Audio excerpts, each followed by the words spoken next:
Assalomu alaykum. Mana bu bodom ko'chati.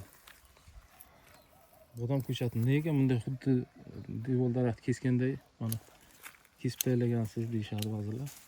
Bu hali yosh, mana birinchi chiqqan payti bitta tanasi bor shuni. Kesib chiqqanman o'tganlar, hozir bu yil mana yana 50 olmush o'sgan ekan. 30-20 holda bir xillashtirib chiqdim hammasini. Sababi daraxtni shoxlari ko'payadi, yoyiladi daraxt atrofga.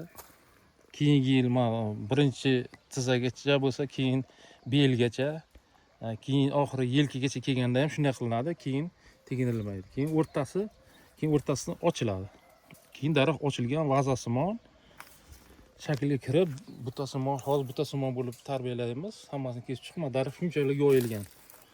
Yoyilganini mana ko'rib turib, shunchalik yoyilgan. Agar shunchalik qilmaganimizda bitta tana bo'lib o'sib, hozir yuqoriga chiqib ketgan bo'lardi. Juda agar yoyilmagan nimalarini mana joyisi mana iplar bilan bog'lab, pastga bog'lab chiqqanmiz. Tushtirishga o'zi kuzgacha tursa, tushtirishga qotadi. Keyin iplarni olib tashlasak ham daraxt shu yoyilgan turishga qotadi. Keyin mana o'rtasidan olib chiqamiz. Asosiy yoyilib qolgan tanalar atrofga qoladi.